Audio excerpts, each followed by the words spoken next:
If you've heard of the master slicer, it's cost like I think 200 shekels or 150 shekels. It's not so expensive, and it doesn't require electricity. It's just this little machine with a knife, and you just put all of your fruit, vegetables, whatever you want to cut in. Literally, you put them in, and you like twist it, and you get a salad in a bowl. It's awesome. Yeah. So you can use it. Yes.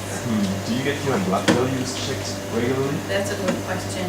I do not personally, and that's not because I don't want to. It's because I have a very, very strong phobia of blood tests, and I'm dealing with it now. But my mom does, my dad does, and they're all vegans. My partner Tomil does. And they all have great blood work. But it's important. I totally think it's important, and to deal with it, whatever you see there. Do you take any supplements? Good question. I take B12, and that's the only thing that I would need. And also, I'm not sure I need it. I take it like as a precaution. For example, Tomer, he used to be a big meat eater, and then when he started raw food, his B12 went a little bit up. So B12, by the way, it comes not from animals. It comes from bacteria in the ground. So it's not, in the past, when the soil was very good, you didn't need to eat meat to get B12. But today the situation is different because the soil is depleted and we're overusing it. So yeah, I take B12, but that's the only thing I take. How has being a raw vegan affected you in your social life? Going out to parties or meeting up with friends? That's a good question. Yeah, it has affected me. I was never a drinker, never. And I never liked bars and clubs and things like that. I never liked it. So I was happy. I'm like, oh yay, I don't get to go out to pubs. In the beginning, I would go out to restaurants and order a salad and tell them exactly what I wanted in it. But now, most of the time, I go out and I have tea. But I just enjoy my friends' company, and they come to my house and I come to their house. So I don't feel like I've lost friends over it. Definitely not. I'm very social, and none of my friends are raw vegan. Actually, we met our first one this week in Jerusalem. We never had raw vegan friends. So I think it's all about your approach. I don't think that it necessarily changes your life that much, but I guess you have different values. For me, I need to be in bed by 10, and I'm very strict about it because I know I like to wake up at 6 and do yoga and then go to work and whatever, have 2 hours to eat, on my couch with my cat, watch whatever, take my time. And I didn't used to be like that, but when I started going to bed at 10, it transformed my life. I literally am so awake. It's crazy. Up until the point I go to bed, I'm never tired. So it hasn't happened. Yeah. What about potatoes? Because I guess most scientists would say that potatoes can be quite healthy actually, but I guess you would disagree with that because I guess you can't eat raw potatoes. Do you? Well, you can if you juice them. Okay. Or Yeah. that's one. And and actually my grandma is very savvy about these things. So she told me it's very healthy. I haven't actually checked it out, but that's what she said.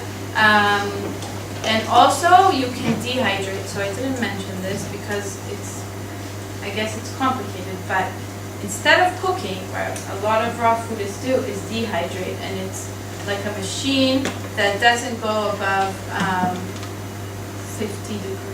40-something degrees Celsius. And I don't own one, that's why, and I don't think it's so realistic to have one, but you can also dry things in the sun, and I've done it. It's cool. Yeah, I've done it.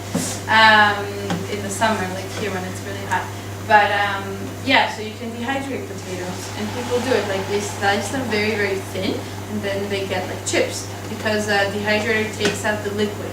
That's the reason I also don't really like it, because it takes out the liquid, and anyway, so yeah. But sometimes in winter, I would steam some potatoes, some organic potatoes. Like I don't do it 100%. I would say I do it 95% at this moment in time. It might change. That's why I'm. Yeah. Last question. That's Coming okay. back to Go potatoes. ask. And I guess eating potatoes once a year is not harmful for your body as well. Probably also eating potatoes twice a year or even more often. I agree that we might lose some of the nutrients by processing the potatoes. Nevertheless, I think there are still plenty of nutrients in there. So don't you think that, for example, eating like a big bowl of salad and some processed potatoes can be also a very healthy meal? Okay, so that's a really good question and something that I forgot to mention. So the reason that people think raw foods are healthy in the first place is one, like you said, you lose some of the vitamins, minerals less so because they're very, they are okay with heat most of the time. But what you do lose completely, almost completely, is enzymes. And enzymes basically are in charge of every metabolic reaction in your body. So basically when your body, you're born with enzymes, and the food has enzymes. And when you eat something that's cooked, your body needs to use the enzymes like that you have. And when you run out of enzymes, you die. So basically that's why like this guy that you saw who's like almost 70 looks amazing. And a lot of raw foodies look amazing because they're very like alive and radiant.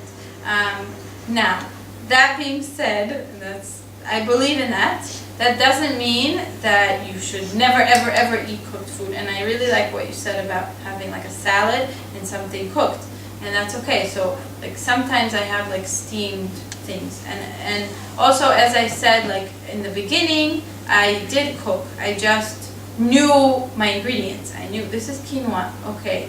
This is rice, whatever, this is okay, but not like some freakish like thing that I had no idea what it is. And I just kind of went with my body, like, and I knew this is a cool way of living. I want to do this 100% one day. So every time I like take things out that I feel are right. I never go against myself. I never like, I don't know. I never punish myself for anything. But yeah, I'm trying to get there.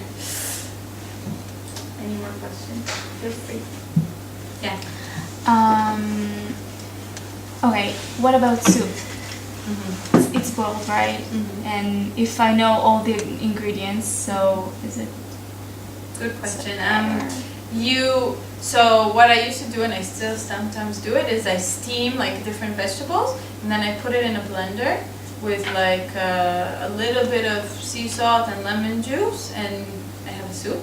So that's a warm option, but it's not raw, obviously. There's also raw soups. So, for example, gazpacho, like that's Spanish, and it's like, no, and I'm not making anything up. And it's really delicious. It's not warm, but the blender that I have is a beast. It's called a Vitamix. It's very expensive. It's an expensive blender. However, this is a thing that my friend always asks, how many people have an iPhone? Almost like all of us, and it costs as much as an iPhone. And so I got it. But it warms your food because it's very, very strong. But it doesn't like overcook your food, but it like warms it so you can have something warm. You can also put it on the stove for like a little bit and mix it, and so that you're not eating anything cold. But I know like right now we're in winter and everything, and it can be like a crazy idea to eat raw food in winter. But it's very psychological, honestly. Like last winter, it was snowing. I was like, how the hell am I going to do this? I can't do this. This is so hard. But then, like, for me, I get inspiration from people. So I, like, talk to my mom and I watch, like, YouTube people talking about this. And it really helps me. And I was like, you know what? I'm going to dance. That's what I'm going to do. It's freezing. So I just started, like, dancing like crazy in my apartment. I was like, okay, now I'm warm. I can have a salad now. So it's really in your head. Tea. Tea, yeah, I have tea. I personally have tea. It's actually not considered raw, but I do it. I love tea. Plus, I'm Ukrainian, and tea is very important. So, any more questions? Cool. Thank you very much.